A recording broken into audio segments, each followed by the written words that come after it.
Ratusan warga dari berbagai daerah di Aceh sepekan terakhir kembali mendatangi kantor Gubernur Aceh.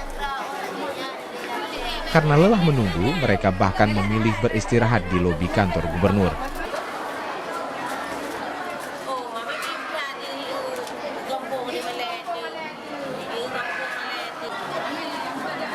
Mereka membawa serta proposal bantuan yang ditujukan untuk Wakil Gubernur Aceh, Muzakir Manaf.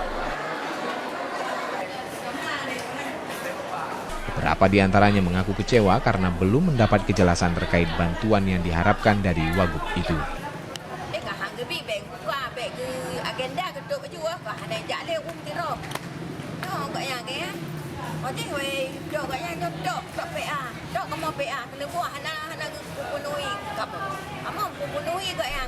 Sementara itu, selembar kertas ditempel bagian Humas Gubernur Aceh yang menerangkan bahwa Wakil Gubernur tidak berada di tempat.